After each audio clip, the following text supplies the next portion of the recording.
Une histoire insolite qui a secoué les médias concerne une affaire de grossesse entre des futurs parents encore enfants eux-mêmes. En effet, en Russie, et plus exactement dans la ville Zelezhnogorsk, Daria, une jeune écolière de 13 ans affirme être tombée enceinte d'Ivan, un garçon de 10 ans à peine, selon les médias locaux. Un fait divers insolite. Les concernés auraient étudié dans différents établissements scolaires mais se fréquentaient déjà depuis un certain temps. Ils se seraient même affichés sur le réseau social Facebook avec la mention du statut marié. Un fait divers insolite. Les concernés auraient étudié dans différents établissements scolaires mais se fréquentaient déjà depuis un certain temps.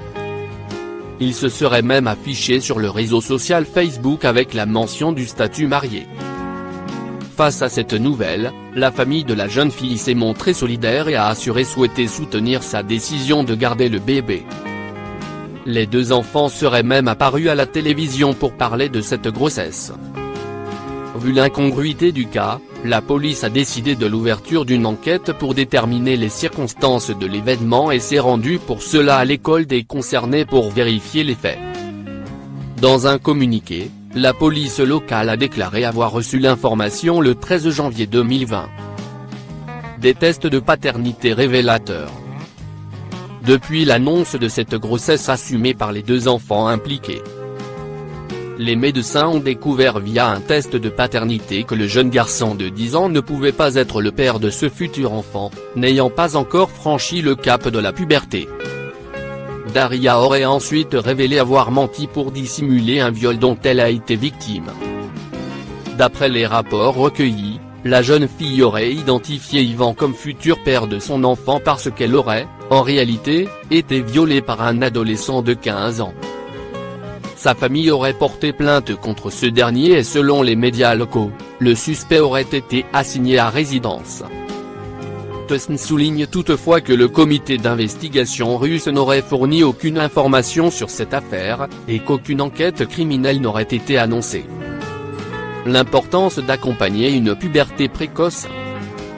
La puberté précoce est un phénomène de plus en récurrent dans notre société. Il existe différents facteurs qui contribuent à la précipitation du processus pubaire incluant le patrimoine génétique familial, l'environnement de vie, la qualité du régime alimentaire, le degré de sédentarité ou encore le poids corporel.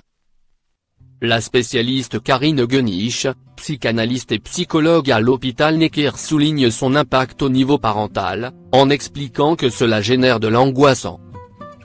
Une fois le diagnostic posé, il passe d'une phase rassurante notre enfant n'a pas une maladie grave, à une phase inquiétante notre enfant est sexué.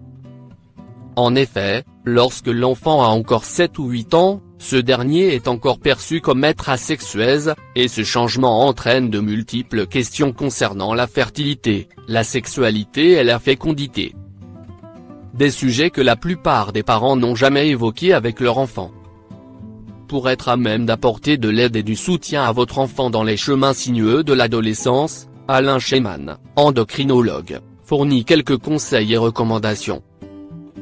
Nouer le dialogue autour de la puberté dès l'âge de 7-8 ans et répondre en toute franchise et bienveillance aux questions des enfants.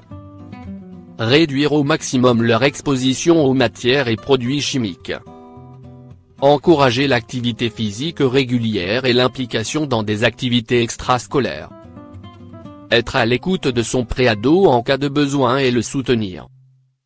Placer l'enfant sous un régime alimentaire sain, varié et équilibré à base d'aliments d'origine biologique.